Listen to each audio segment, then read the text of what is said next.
Conversando sobre filosofia, política e artes, tecemos o cotidiano, transmitimos realidades. Olá, meu nome é Bárbara Bastos. Bem-vindos ao programa Realidades da Universidade Federal de Pernambuco.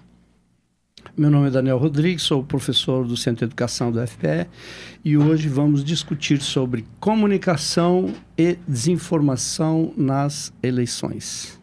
A desinformação eleitoral é uma prática frequentemente utilizada para influenciar decisões, alterar percepções sociais e criar o caos informacional. Para isso acontecer, é realizada a distribuição e criação das chamadas fake news, que são notícias fabricadas e apresentadas como jornalismo legítimo, mas que podem ser distorcidas ou totalmente falsas. No Brasil, algumas plataformas como o WhatsApp, o Facebook e o TikTok servem como fontes de disseminação dessas notícias falsas, pois a estrutura dessas redes é baseada em algoritmos que priorizam o engajamento, o que resulta no destaque desse conteúdo sensacionalista. Para falar sobre o tema, convidamos Nathalie Queiroz, que é jornalista, professora universitária e integrante do Intervozes, coletivo de comunicação social. Bem-vinda, Nathalie, é um prazer ter você aqui com a gente. Muito obrigada, Bárbara, é um prazer estar aqui com vocês e poder dialogar sobre esse tema que é tão caro para a nossa sociedade na atualidade. E para enriquecer ainda mais a nossa discussão, também contamos com a presença de Vinícius Sobreira, que é jornalista e editor-chefe do Brasil de Fato Pernambuco. Bem-vindo, Vinícius.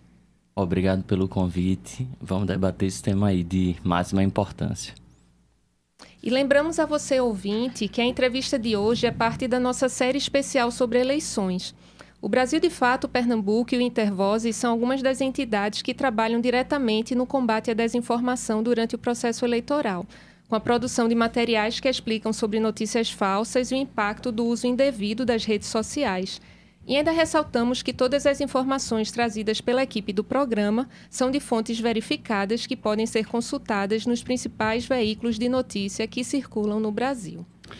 Hoje a gente vai debater um tema caríssimo, né, que é o direito à comunicação. A comunicação, né, principalmente nesse período político que nós vivemos, né, de tamanho conservadorismo, reacionarismo, né, disseminação de ódio direcionado, né, um ódio direcionado. Então, dentro desse contexto político, né, dentro dessa situação de atraso e, ao mesmo tempo, de grande avanço tecnológico, de grande avanço na comunicação, como é que a gente poderia caracterizar o que a gente está passando dentro desse elemento tão estratégico que é a comunicação?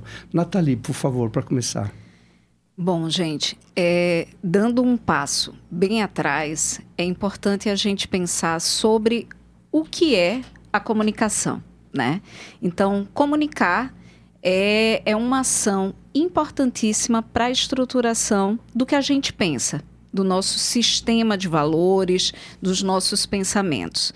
E as pessoas só agem a partir daquilo que elas creem, a partir daquilo que elas estão pensando. Por isso que a desordem informacional, ela é tão estratégica para orientar ações. Então, a gente tem nesse fenômeno da desordem informacional, formas de comunicar, ou seja, de repassar a informação, de dialogar, estratégias de convencer que visam reorientar visões de mundo para que as pessoas ajam de uma determinada forma. Durante a história da humanidade, né, a comunicação sempre esteve associada a processos políticos, né? Então, desde a ágora grega, a gente tem processos de comunicar para muitos associados à tentativa de convencer outras pessoas. O que acontece na atualidade é que a gente vivencia um processo de instrumentalização dessa comunicação. Então, com a difusão, né, com a popularização dos novos veículos de comunicação, via plataformas digitais, a gente tem uma descentralização desse poder de comunicar. Então, tem mais pessoas comunicando para mais outras pessoas receberem essas informações. E esses espaços, que são as plataformas digitais em especial, não regulados, eles acabam servindo como canais, como estruturas de desinformação para aquelas pessoas, para aquelas instituições que têm o interesse de tornar comum ideias, valores que não deveriam estar em pauta, porque muitas vezes são valores, inclusive, anticivilizatórios, antidemocráticos, antidireitos. Então, dentro dessa disputa política, né, a comunicação dentro dessa disputa política que Nathalie bem coloca, né, a comunicação como parte dessa disputa, eu queria falar com o Vinícius, que está num órgão, né, do Movimento Sem Terra, pelo menos o grande organizador do Brasil de fato, né, e que ali eu queria falar sobre esses sujeitos sociais, né? Quais os grandes interesses nessa política que Nathalie descreve, desse movimento, né, de disputa de uma narrativa, de disputa de um projeto político? Quais são os entraves na comunicação aí no Brasil, né, sobre esses sujeitos que disputam as narrativas? Como é que vocês do Brasil de fato veem isso? Bem, Daniel, quem comanda, né, quem se beneficia, o principal beneficiário dessas estruturas, obviamente, são os que controlam elas, são os proprietários de grandes estruturas de redes sociais, né, eles que promovem esses algoritmos e que se beneficiam, né, as empresas se beneficiam mantendo a atenção do público, dos internautas, né, como a gente costumava usar, a partir de discursos radicais. Então, é fato que alguns deles têm interesses de fato políticos, como a gente vê Elon Musk atuando diretamente nisso, mas mesmo aqueles que não são tão radicais de direita, eles também se beneficiam da radicalização do discurso e usam algoritmos que favorecem essa radicalização para que prenda o internauta nas redes deles por mais tempo e assim eles consigam lucrar mais. Mas eu diria também, voltando um pouco ao que Nathalie disse, né, desse processo de descentralização da mídia, as mentiras sempre existiram, né, como ferramenta de comunicação, nem sempre associadas a objetivos políticos, e as mentiras elas se proliferam com maior facilidade quando elas tocam as emoções das pessoas, né? Aqui no Recife a gente tem o exemplo clássico de Tapacurá, né? Que a gente viveu ele 2 vezes. Eu não estava vivo na primeira, não tinha nascido ainda, mas a segunda vez eu estava aqui. E me lembro bem, desci do ônibus, estava a caminho da faculdade e saí correndo para casa desesperado, mas antes de mim, a minha mãe já tinha recebido essa ligação também. Então, o grande boato, né, que foi, né? O grande boato de que Tapacurá havia rompido. E essas estruturas que a gente tem hoje de redes sociais, com essa diversidade, pluralidade de produtores de informação, que é uma coisa boa, né? A gente sempre defendeu a democratização da comunicação, mas que ela também tem o seu lado negativo, né? Com gente que produz comunicação ou sem ter o cuidado necessário, ou sem ter... ou, às vezes com o objetivo claro, né, de desinformar ou de, às vezes, irritar, a gente chama, né, de viralizar a partir de informações que não são verídicas. E, ao mesmo tempo, as redes permitem a formação de comunidades em torno de mentiras, né? E a gente, por exemplo, quando é que a gente ouvia falar de terra plana há 10, 15 anos atrás, né? Hoje em dia, essas pessoas que acreditam, que produzem informações em torno de uma mentira absurda como essa, encontra público e consegue formar uma comunidade que se retroalimenta daquilo ali. Esse público, Nathalie, é uma curiosidade que nós temos, né?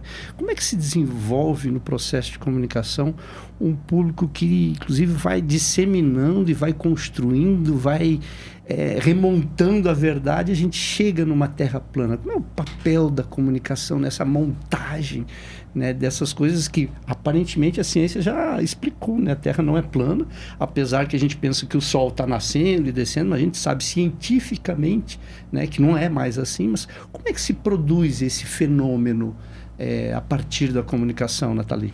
Existem algumas teorias para poder explicar isso. E uma delas, vou pegar o gancho de Vinícius, remonta justamente essa característica da comunicação na era das redes, que é a formação de comunidades. E são comunidades que se identificam a partir de laços de identidade e pelo partilhamento de visões de mundo. Então, essas comunidades, elas não só disseminam entre eles algumas ideias, como também podem levar para fora dessa bolha essas ideias. E aí, gente, gera-se um ciclo que é um ciclo que se retroalimenta.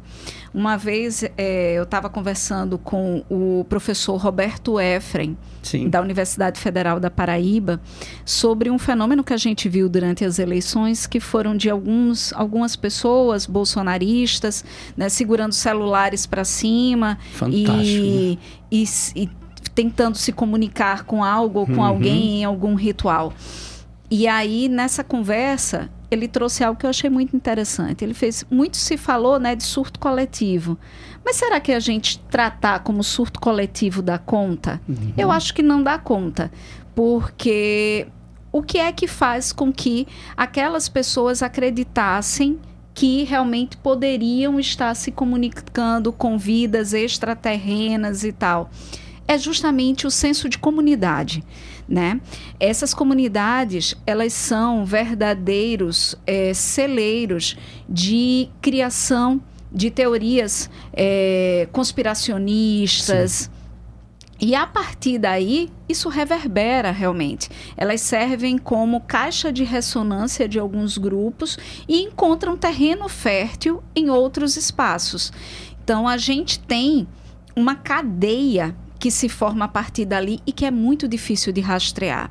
Em especial quando a gente está falando sobre esses movimentos em plataformas que não são reguladas, em aplicativos de mensageria que outras pessoas não conseguem, outros programadores não conseguem, por exemplo, saber como é que essa informação circula, qual é o lastro delas. Então, a gente está diante de um grande desafio, que é o desafio da sociedade realmente incorporar os direitos digitais como sendo uma questão definidora e garantidora de outros direitos, inclusive da própria democracia. Da própria humanidade, né? A gente parece estar num faroeste, né?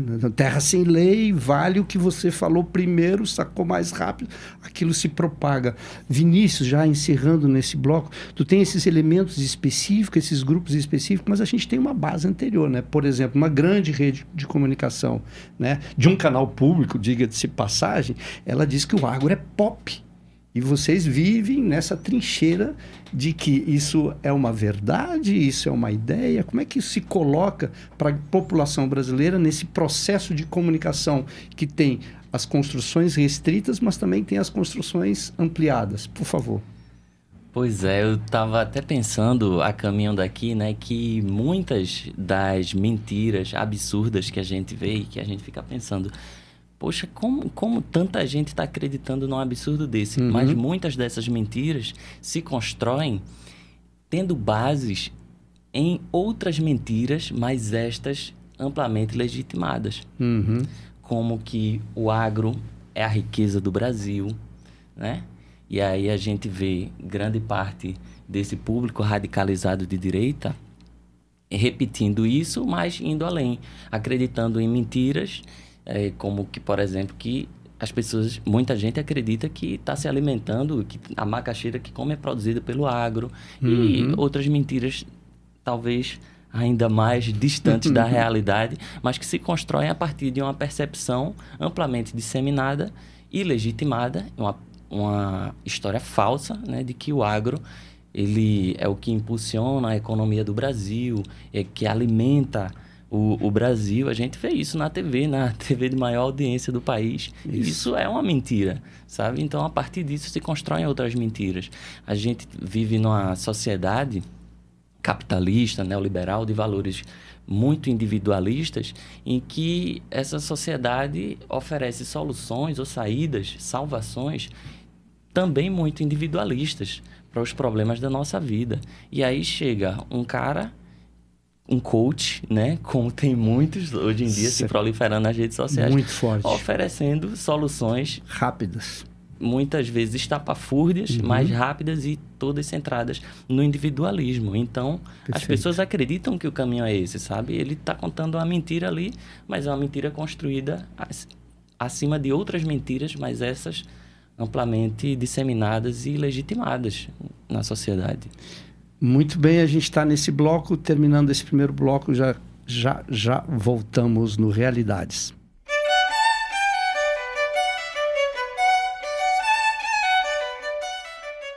Em breve seguiremos tecendo realidades.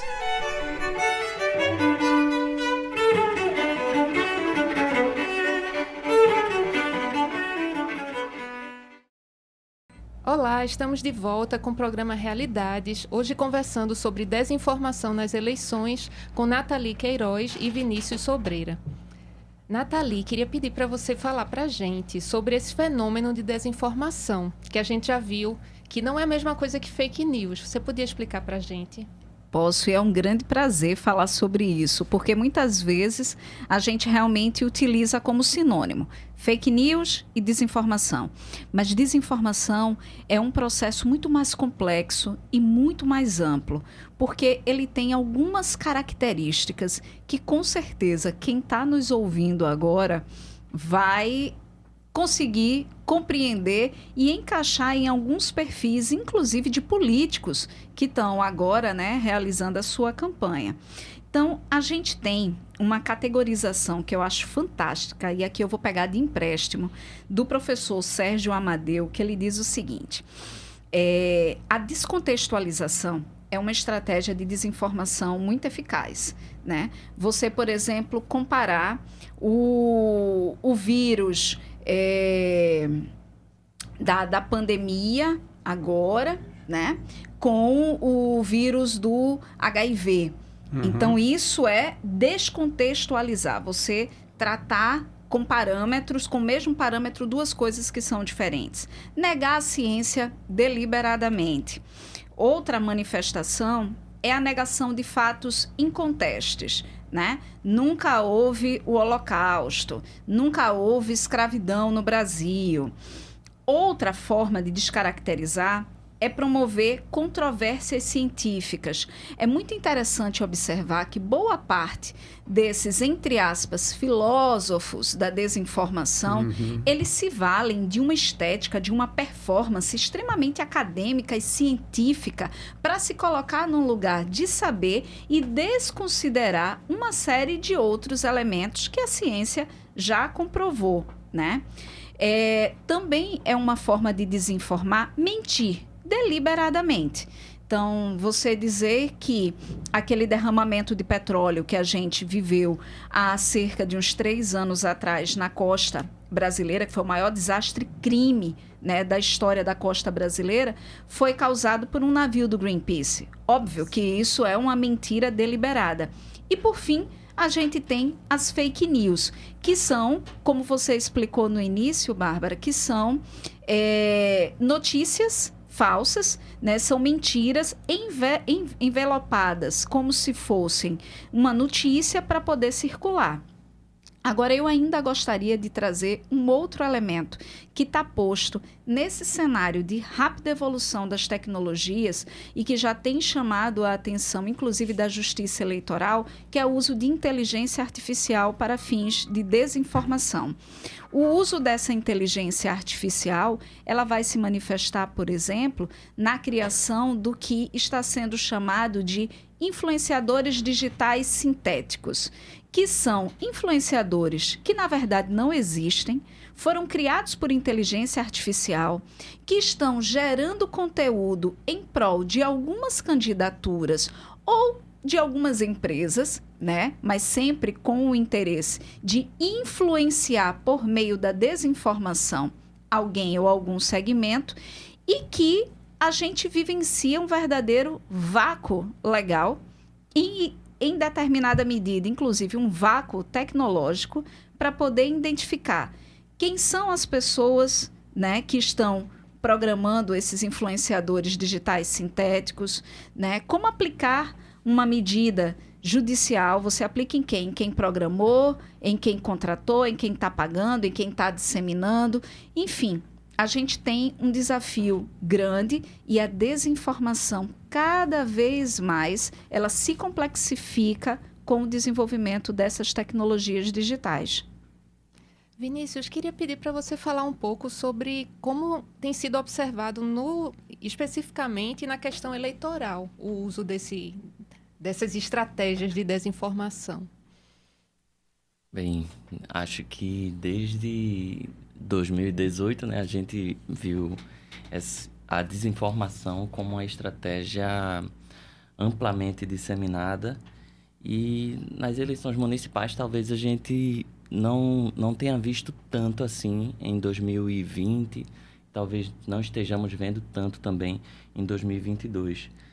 Mas eu queria falar um pouco também sobre isso que Nathalie trouxe, sobre a desinformação como uma estratégia muitas vezes só de criar dúvida, né? Muitas vezes eles não querem que você acredite naquilo que ele está falando necessariamente, mas só de ele conseguir colocar uma dúvida em você, ele já consegue neutralizar o discurso, às vezes, de um adversário político que estava trazendo uma verdade, né? Mas quando você coloca dúvida sobre aquela verdade, você já se beneficia, né? Então, isso é uma estratégia de defesa, né, contra algumas realidades que são contrárias aos interesses de determinados grupos e determinados candidatos. Eu gostaria de colocar uma questão. As eleições no Brasil e no mundo, elas são atravessadas por processos mediatizados. Uhum. Não existe mais política partidária sem a âncora da mediatização. No Recife, Perfeito. a gente vivencia uma realidade de política mediatizada, porém um pouco diferente de outras capitais importantes, tá? Como é o caso, por exemplo, de Maceió, que vivencia uma realidade de espelhamento da polarização nacional no âmbito municipal. Mas aqui no Recife, o principal candidato, ele é um candidato das redes, ele é um candidato da linguagem das plataformas digitais. E a Prefeitura do Recife investiu, nos últimos anos, muito recurso em mídias, em propaganda e, inclusive, em mídias locativas, que são essas mídias que são capazes de identificar públicos, né, que utilizam de inteligência mesmo digital para poder identificar. Então, a gente não está, e eu particularmente não estou querendo dizer que a eleição local ela está pautada pela desinformação, mas é importante compreender que a desinformação ela se amplificou e ela ganhou o lastro que ganhou devido a esse enraizamento da mediatização no espectro da política. E mesmo quando a gente não vivencia uma campanha deliberadamente desinformante, nós temos sim um processo mediatizado e é preciso que eleitores e eleitoras fiquem muito atentas e atentos a como estão sendo empregados os recursos públicos que são destinados para estratégias de comunicação social, ou seja, para investir em publicidade, para investir em ocupação de, inclusive, mídias tradicionais como rádio e TV. Porque isso é um indicador de como aquela candidatura se coloca frente a um direito fundamental, que é o direito de informar e o direito de se expressar daquela população. Aqui nas eleições municipais, eu acho que elas se apresentam mais como uma continuação, né, para essas estruturas e para quem controla essas estruturas de desinformação. Eles apresentam estratégias que são uma continuação do que a gente vê nacionalmente. Eles reproduzem a polarização nacional, reproduzem as mentiras nacionalizadas, contra principalmente o PT, o PSOL e outras organizações de esquerda, alegando que essas organizações defendem tal ou qual bandeira que não é verdade, né? Eles muitas vezes aumentam, exageram sobre essas temáticas na tentativa de criar medo, e a mesma estratégia que a gente viu nacionalmente e a gente vê se reproduzindo nos municípios, não necessariamente abraçando pautas municipais. Eles apresentam estratégias que são a continuação do que a gente vê nacionalmente. Eles reproduzem a polarização nacional, reproduzem as mentiras nacionalizadas contra principalmente o PT, o PSOL e outras organizações de esquerda, alegando que essas organizações defendem tal ou qual bandeira que não é verdade, né? Eles muitas vezes aumentam, exageram sobre essas temáticas na tentativa de criar medo, e a mesma estratégia que a gente viu nacionalmente e a gente vê se reproduzindo nos municípios, não necessariamente abraçando pautas municipais, não necessariamente dialogando com políticas públicas municipais, mas na tentativa de desgastar o candidato ou a chapa. Muitas vezes tem candidatos de direita que têm na composição da sua coligação algum partido de esquerda, e aí o outro candidato mais alinhado com a extrema-direita vai lá e diz que esse candidato de direita defende essa ou tal bandeira porque tem o PT na sua composição. Então, acredito que é um pouco essa continuação, e o que acho importante a gente tratar também é sobre essa infraestrutura. E aí, não trazendo mais como uma infraestrutura nas mãos de Elon Musk, mas a infraestrutura de redes que esses grupos conseguiram construir, de redes e comunidades. É importante dizer, os grupos, milhares de grupos de WhatsApp que o bolsonarismo tem nacionalmente, sabe? A desinformação se propaga por esses canais, e a mensagem é isso. Às vezes eu escuto pessoas dizendo que a esquerda não consegue dialogar com esse público porque a mensagem da esquerda é de tal forma e deveria ser de tal forma. Acredito que a esquerda pode mandar a mensagem que quiser. Se ela não tiver infraestrutura para fazer a mensagem chegar no cidadão, a mensagem não vai chegar, não vai ter como convencer o cidadão. Enquanto a extrema-direita conseguiu montar uma infraestrutura robusta e extremamente eficiente para alcançar essas pessoas, para alcançar o meu tio, para alcançar a vizinha, sabe? Para alcançar os pastores que acreditam nisso e reverberam isso para as suas bases na igreja. Então, acho importante a gente entender como toda essa infraestrutura montada nacionalmente alcança e tem reflexo nas políticas municipais, nos políticos que atuam no bairro, na liderança comunitária, no pastor, e isso obviamente interfere nas eleições. E dialogando com isso que Vinícius traz, eu gostaria de trazer outros 2 pontos. Em alguma medida até discordando um pouquinho, mas pensar no seguinte: durante muito tempo as esquerdas não se apropriaram das ferramentas de comunicação ou de um olhar sobre a comunicação enquanto direito e enquanto estratégia política. Durante muito tempo, a gente também se manteve, eu estou me colocando nesse lugar de ser do campo das esquerdas, né? A gente se manteve em um lugar que era um lugar da instrumentalidade, a comunicação enquanto instrumento e não a comunicação enquanto estratégia de ação política no mundo, sobre o mundo, né? E muito também com um certo negligenciar dessas características emocionais, dos fatores emocionais que envolve. A gente sempre muito centrado na razão, na lógica, no que faz sentido. Só que muitas vezes as pessoas não agem pelo que faz sentido, né? A neurociência já está aí para dizer, boa parte das nossas ações tem muito mais a ver com o que nos motiva, com as nossas emoções, do que propriamente com a razão.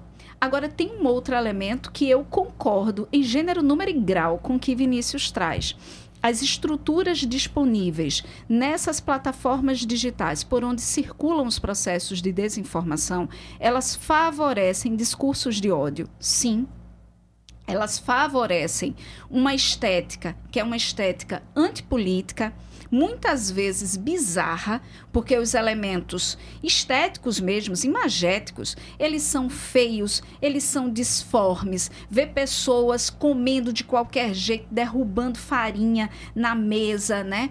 Isso é uma estética da bizarrice. E isso também é uma forma de esvaziamento da política, quando nós temos agentes políticos que se utilizam desse tipo de estratégia. E, infelizmente, são essas mensagens mais sensacionalistas, curtas, que utilizam muitas vezes palavras repetidas, que acabam viralizando. Então, mesmo que muitas vezes se tenha um conteúdo de qualidade, no sentido de ser um conteúdo denso, né? Ter elementos ali que realmente contribuem para o debate público, muitas vezes aquilo não circula, porque o que é considerado qualidade para o algoritmo, para os algoritmos das redes, nos escapa enquanto usuário. Quem sabe quais são as mudanças são as empresas que gerem essas plataformas. E aí, gente, a gente se vê imerso em um terreno que é um terreno movediço e um grande breu, né? E as esquerdas realmente acabaram saindo um tanto quanto atrás dessas grandes estratégias das direitas, porque, inclusive, como a gente viu o Elon Musk, a gente tem direitas desse capitalismo informacional global que apoiam, né, esse tipo de ação. Então, a gente tinha essas empresas, como foi o caso do X, apoiando candidaturas em todo o mundo. Então, gente, é um jogo muito desleal. Importante a gente lembrar, né, que mesmo que a gente consiga montar infraestruturas de grupos de WhatsApp, uma rede social com muitos seguidores, a arena tem lado. Aquela arena, aquele ambiente ali tem lado, né? E Elon Musk deixou isso bastante claro para todo mundo. Isso a gente não pode se iludir. Às vezes a gente vê pessoas dizendo que o influencer precisa ser de tal jeito para conseguir viralizar, igual o Pablo Marçal. Não vai acontecer. Não vai acontecer, porque a radicalização não é a radicalização para os dois lados, sabe? A gente tem influenciadores comunistas, socialistas, e que eles nunca vão conseguir que o algoritmo favoreça eles, como a gente vê dentro da extrema-direita. Muito bem, estamos chegando no final do segundo bloco, em breve continuaremos.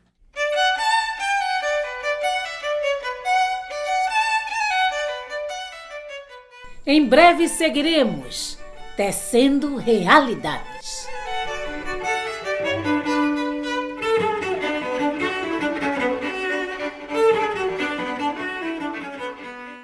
Voltamos com o programa Realidades, hoje tratando sobre a questão das desinformações nas eleições, e a gente terminou no outro bloco falando um pouco dos afetos, dos sentimentos, né?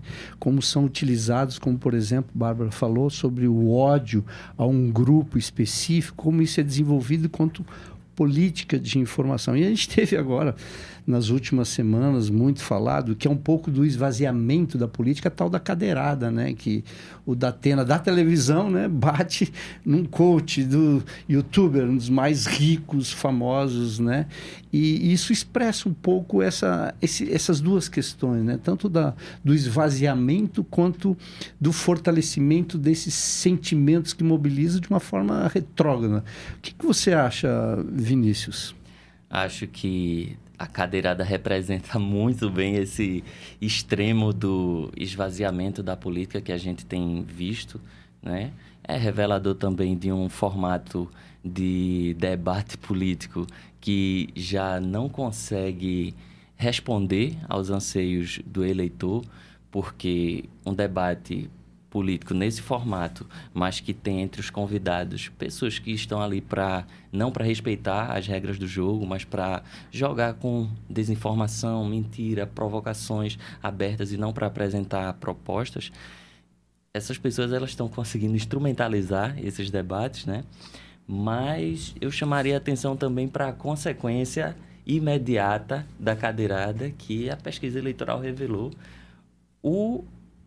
autor da agressão que foi às vias de fato da Atena cresceu nas pesquisas, enquanto Pablo Marçal perdeu votos, né? O que reforça um pouco o que Nathalie estava dizendo também da mobilização de afetos, né? Como as decisões políticas, elas não necessariamente dos políticos, mas olhando para o eleitor, as escolhas, elas partem menos de uma escolha baseada em algo muito bem pensado, racionalizado, avaliado, ponderado.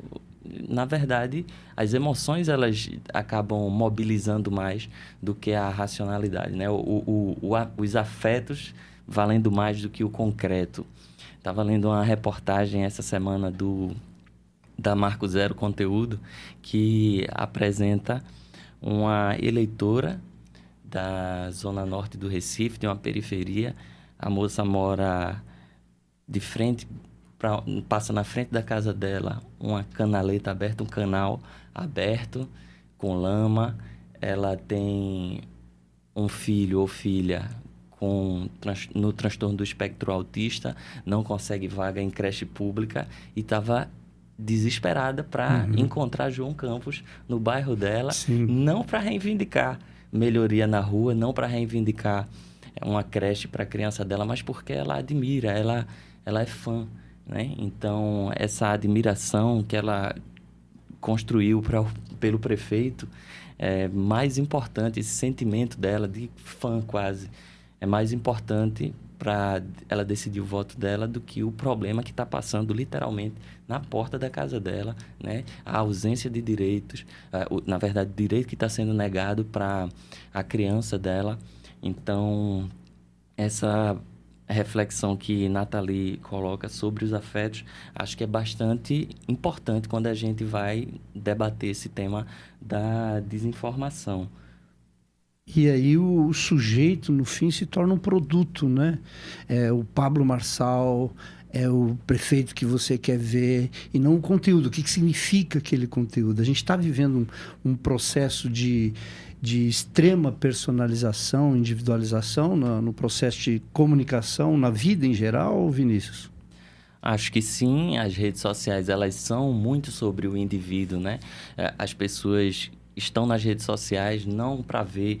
Acho que os influenciadores, eles representam isso, né? Muitas vezes, o jornalista, ele é mais seguido do que o veículo de comunicação, né? Sim. Porta-voz, o representante, a figura individual, a pessoa, ela desperta mais interesse nas redes sociais do que uma plataforma que represente um grupo, um coletivo, uma empresa, né? A rede social é muito sobre o indivíduo, mas ainda sobre Pablo Marçal, eu diria que ele é um mobilizador de afetos e de emoções, sim, mas não só das emoções negativas, não só do ódio, né? Ele também é disso, mas ele também representa ali um ideal de vida, como você colocou, Daniel, mas ele também representa um caminho para muitos jovens, né?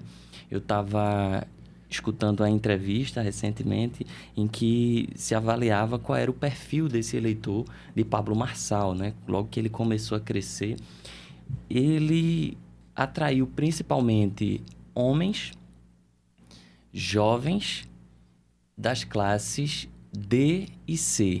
Essa C menos, né? A classe média baixa. E por quê? Ele apresenta propostas para a cidade que contemplem esse público? Não. Porque ele representa, com esse discurso de coach, com essas soluções fantásticas e descoladas da realidade que ele vende, ele representa um caminho para esse público que não consegue vaga na universidade, ou mesmo que consiga, percebe que o caminho da universidade não é um caminho mais de segurança financeira minimamente, né? Muito menos de prosperidade financeira. Ele percebe que o trabalho, a vida profissional, né? Quais são as opções de trabalho que esse jovem tem? Muitas vezes trabalho ilícito na periferia, né? Envolvido com crime, ou o trabalho altamente precarizado, de entregador, e outros trabalhos que, ainda que você seja CLT, vai receber pouco e não vai te permitir construir na sua vida aqueles sonhos que lhes são vendidos, né? Na nossa sociedade. A gente aprende que, se você trabalhar, você vai conseguir ter uma vida boa, uma vida digna, e não é isso que a gente encontra na nossa realidade.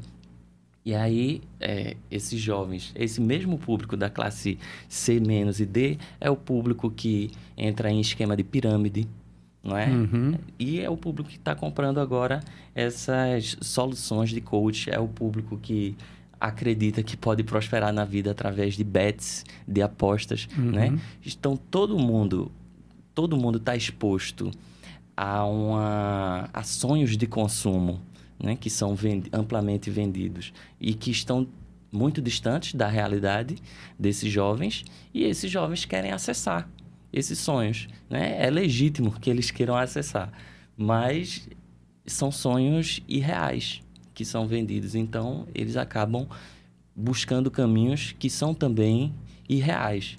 E aí, quando você ataca um Pablo Marçal, você não está atacando só o candidato mentiroso. Você está manchando também aquela possibilidade de sonho, aquela possibilidade de ascensão desse jovem. Então, poxa vida, eu vou abrir mão de Pablo Marçal, como é que eu vou ter um dia meu carrão? Como é que eu vou ter minha casa boa? Se ele for um farsante, se essa solução que Pablo Marçal está vendendo é uma mentira, qual vai ser o meu caminho para acessar esse meu sonho? Percebe porque é difícil abrir mão disso?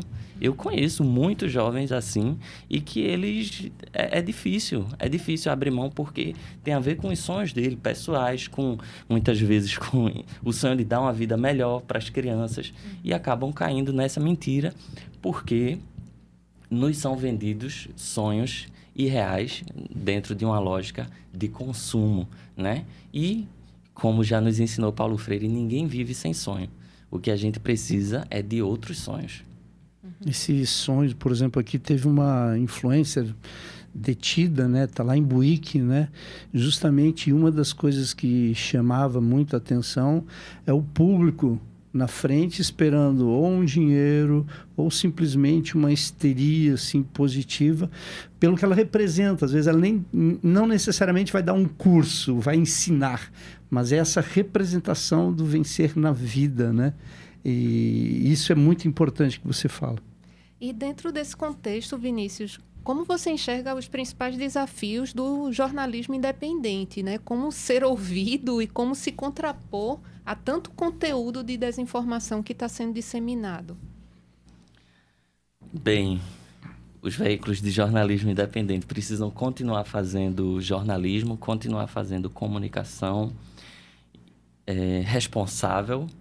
A gente não pode entrar nessa competição de cliques e de atenção que vale tudo. Não pode entrar no vale tudo, mas a gente precisa ser mais competitivo, de fato. Aprender a navegar nessas arenas que, como comentei aqui anteriormente, não são arenas que vão nos favorecer, mas a gente também precisa encontrar outros caminhos. Eu fico pensando, por exemplo, aqui no Recife, a gente só tem um jornal impresso hoje, né? Os jornais impressos aqui na região metropolitana acabaram. É difícil você encontrar jornal. Mas, se você distribuir jornal gratuitamente em estação de metrô, aqui no Recife, trem, né? Nas estações de trem, nas integrações de ônibus, o povo vai pegar e o povo vai ler. E era assim que o Brasil, de fato, fazia. Obviamente, isso tem um custo, né? E todos os veículos de comunicação independentes enfrentam esse problema da sobrevivência financeira. Não é desafio fácil. Mas existem caminhos que a gente precisa testar, explorar e apostar também, para se aproximar da população e conseguir acessar essas pessoas antes que os mal intencionados acessem. A disputa também que você levanta, né, no poder público, né? Então tem um elemento muito estratégico na comunicação que é a tal da regulamentação, né, e que eu gostaria que você abordasse sobre a regulamentação num espaço não só eleitoral, né, mas para a construção da própria comunicação, como o Bárbara falou aqui, alternativa e a pública, né? Pois é, acho que esse debate da regulamentação dos meios de comunicação, a regulamentação das mídias, não é novo e a gente conseguiu avançar pouco, mesmo nos governos de esquerda, né? Nacionalmente, assim, de composição de centro-esquerda. A gente vive um contexto similar e eu diria que a gente também não vai conseguir avançar nesse sentido. O contexto político não favorece.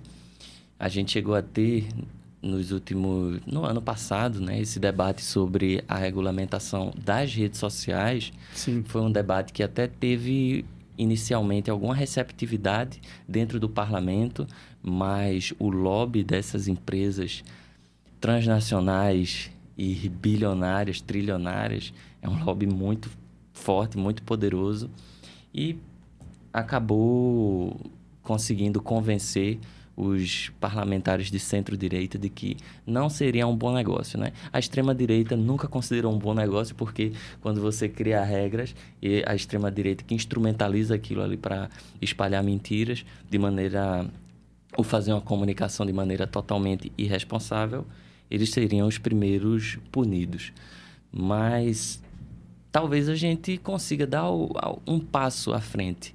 Mas, para além disso, eu diria que o governo federal ou os parlamentares, eles também têm outros caminhos para fortalecer os canais de comunicação contra-hegemônicos, por assim dizer, né?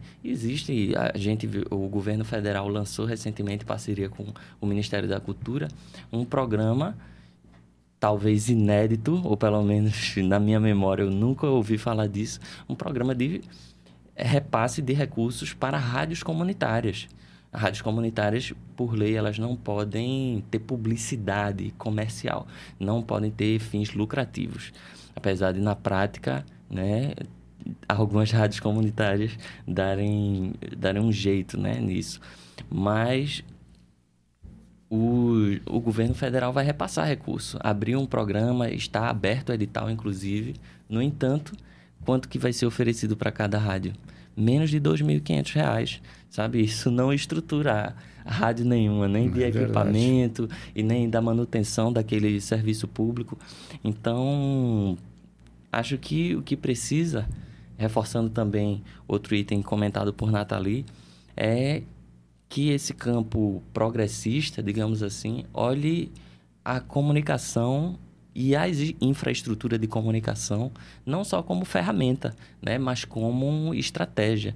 Quando você fortalece, você entra no jogo. Porque, a bem da verdade, o campo progressista, nessa corrida, dentro desses espaços de mídia e mesmo dentro das estruturas formais, como as estruturas já consolidadas de rádio e de TV, quantas rádios a gente conhece que são comprometidas, sabe, com as bandeiras mais progressistas? Quantos canais de TV? A gente está muito atrás nisso. Então, é importante ter um outro olhar e que passe pela política, pelo compromisso. Se houvesse um compromisso, se o olhar político fosse minimamente a partir do compromisso com direitos humanos, com garantir a democratização da comunicação, a gente já estaria avançando diante do que a gente tem hoje. E para ficar claro, né, o processo de regulamentação é o processo de democratização, né, porque é vendido como um processo de censura, vai regulamentar, vai impedir. Ao contrário, né, o processo que visa regulamentar é possibilitar que outros sujeitos sociais historicamente excluídos possam, né, estar comunicando também. Exato. As empresas de comunicação, elas vendem o discurso de que qualquer regra que você crie sobre elas é uma censura. Obviamente, elas querem correr livre e fazer o que bem entenderem com aquela propriedade delas, né? E aqui eu abro um parêntese para dizer para os ouvintes, não sei se todos sabem, mas canais de TV e canais de rádio, eles usam o ar né? As ondas de rádio, as ondas de transmissão de sinal são ondas no ar. E o ar não é... Esse espaço aéreo não é ilimitado. Por isso existe uma limitação de quantidades de canais de TV, existe uma limitação de quantidade de canais de rádio, e tudo isso precisa de autorização do poder público. Então, a gente chama de concessão pública. O poder público concede para aquela empresa o direito de operar. E é natural que, se a empresa está utilizando um recurso público, no caso o ar, que ela também obedeça a regras públicas e que ela também preste um serviço público, para além de vender publicidade e novela, né? É importante que preste esse serviço público através daquele instrumento de comunicação. Muito bem, o Realidades está chegando ao fim. Este episódio foi apresentado por mim, Bárbara Bastos, e por Daniel Rodrigues, e roteirizado por Gabriel Tomás. O programa foi gravado no estúdio da Universitária FM e teve apoio técnico de Alexandre Silva. Gostaria de agradecer a Vinícius e Nathalie, que estiveram conosco hoje. E agradecemos a você, ouvinte, que nos acompanhou pela Universitária. Nós estamos sempre no domingo, às 18 horas, na Universitária FM 99.9, na região metropolitana do Recife. Em qualquer lugar você acessa pelo site radio.ntvru.ufpe.br ou pelos melhores agregadores de podcast. Sigam a gente no Instagram, @RealidadesUFPE. Obrigada e até o próximo domingo.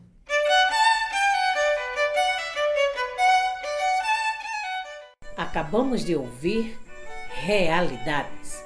Oferecimento Proeste, UFPE.